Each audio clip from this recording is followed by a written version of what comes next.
Na mwali gani ndugu mpenzi mtazamaji wa TRC Mzundu TV and NBC. Ripoti za TRC Mzundu TV zinaripoti kutokea hapa ndani ya mji wa Kabuku, na kikubwa hasa kilichoweza kutufanya tuweze kufika hapa ndani ya mji wa Kabuku ni kuja kwa ajili ya kushiriki siku ya kitaifa ya maadhimisho ya zimamoto, ambapo chuo cha zimamoto wameamua kuja kuhitimisha au kusherehekea sikukuu yao hii ambayo kila mwaka huwa inafanyika tarehe 4 mwezi wa 5. Wakaamua kushirikiana na wananchi wa mji wa Kabuku kuhakikisha kwamba wanaendelea kufanya usafi ambao na wananchi nao wameweza kuitikia kwa na kuweza kushirikiana nao kuhakikisha kwamba wanaweza kuitimiza hii hatima ambayo imeweza kuandaliwa na chuo cha zimamoto. Lakini pamoja na hayo wameendelea kutoa elimu tofauti tofauti na wamefanya usafi. Tuna mheshimiwa diwani hapa wa mji wa Kabuku yuko hapa, lakini tumeshirikiana pia na katibu tarafa naye yuko hapa, lakini kuna watendaji wa vijiji, watendaji wa kata tofauti tofauti tupo nao hapa ndani ya mji wa Kabuku kuhakikisha kwamba wanashirikiana na hawa wanachuo kutoka chuo cha zimamoto kushiriki katika swala zima la usafi wa mazingira, na wameshirikiana na wananchi tofauti tofauti. Wamekwenda sokoni, wamekwenda kituo cha afya, lakini wameshiriki katika kufanya usafi barabarani, ambapo mpaka sasa tupo nao, tunaendelea kufanya nao usafi na jamii nzima imeitikia wito, na wananchi wamepongeza sana juhudi hizi ambazo zinaendelea kufanywa na chuo hiki cha zimamoto, na wameomba kwamba miaka itakayokuwa inakwenda basi wahakikishe kwamba wanafika kwa ajili ya kushirikiana na jamii katika masuala tofauti tofauti. Na mgeni rasmi ambaye tunatarajia atakuwepo hapa ndani ya mji huu wa Kabuku ni mkuu wa wilaya ya Handeni ambaye ni Mheshimiwa Nyamwese. Kwamba mafuta ni mepesi yanakaa juu, maji ni mazito yanakaa chini. Kwa hiyo ukiwasha moto kwenye moto wa mafuta kwenye maji, moto utaendelea kuwaka, hautaweza kuzimika. Utazima kwa namna gani? Tutafundishwa hapa leo kwamba ukiwaka tufanyeje. Kule nyumbani tunapika chakula, tunaweka mafuta ya kupikia. Je, kile kisufuria kikiwaka moto kwa yale mafuta tufanyeje ili tuweze kuhakikisha kwamba tunabaki salama? Je, moto ukitokea ndani au moshi umeshatokea ukiwa ndani utoke vipi bila kupoteza maisha yako? Hapa leo tutajifunza ili tuweze kujua, kwa sababu hakuna mbabe kwenye moto, hakuna mjanja. Moto unapowaka unaunguza chochote, na yeyote anaweza akanaswa na akapoteza maisha kutokana na madhara yanayotokana na moto.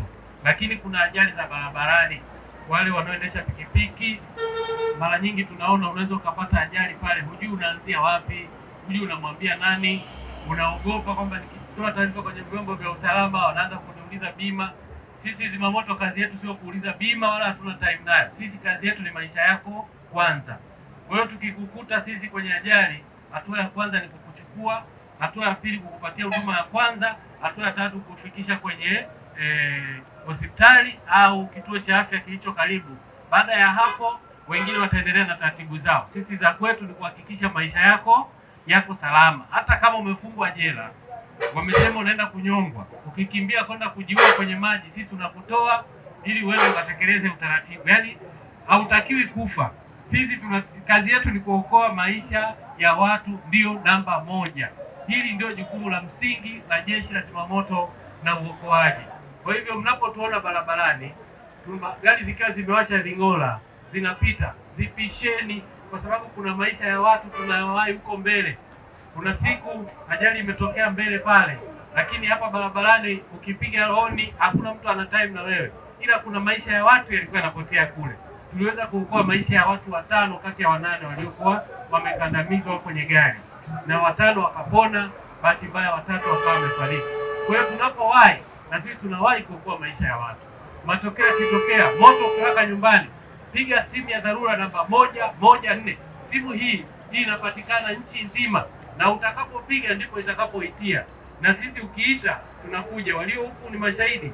Chuo chetu kiko mbali toka hapa, lakini matukio yakitokea barabarani bado tunatoka kule na tunakuja huku kwa ajili ya kuhakikisha tunaokoa maisha ya watu, kwa sababu serikali ya Jamhuri ya Muungano wa Tanzania kipaumbele namba 1 ni maisha ya watu, tofauti na ambavyo wengi wanaweza kudanganya, lakini serikali imeweka kipaumbele hiki.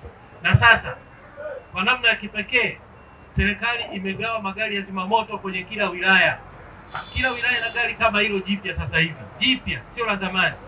Lakini kila wilaya sasa hivi ina gari la ambulance la kubebea wagonjwa kama ile mlioiona kule nyekundu. kila wilaya nchi nzima. Sio jambo la kawaida, ni utashi wa kipekee kuhakikisha kwamba wananchi wanapewa kipaumbele namba moja, kuhakikisha kwamba usalama wao unapatikana kwanza na mambo mengine yanaendelea. Jeshi la Zimamoto limeajiri wataalamu mbalimbali, hasa waliosoma masomo ya sayansi, na vijana tunawashauri, chuo hiki kiko Chogo, kiko kwenu, ombeni nafasi hizi zinapokuwa zinatangazwa ili mpewe kipaumbele. Kazi hii ni ya msingi. Nafikiri Mwenyezi Mungu akiwa mbinguni huwa anafurahia kazi hii, kwa sababu kazi yake ni kuokoa tu maisha ya watu pamoja na mali zao.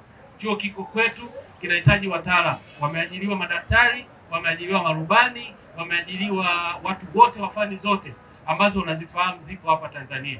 Ni jeshi pekee la kitaalamu lenye shughuli za kitaalamu. Barabara yetu hii ambayo iko hapa inapitisha sasa hivi bidhaa nyingi. Inapitisha ammonium nitrate inayotokea kwenye bandari ya Tanga kuelekea maeneo mengine ya mikoa. Ammonium nitrate ikibadilika ikapata joto tofauti inaweza kuwaka na kulipuka na kuwa bomu kubwa kuliko mabomu mnayofahamu. Kwa hiyo Jeshi la Zimamoto wanajifunza kujua hiyo ni nini, ikilipuka inakuwaje, ina madhara gani, ili kuhakikisha wananchi wanaendelea kubaki salama inapotokea dharura.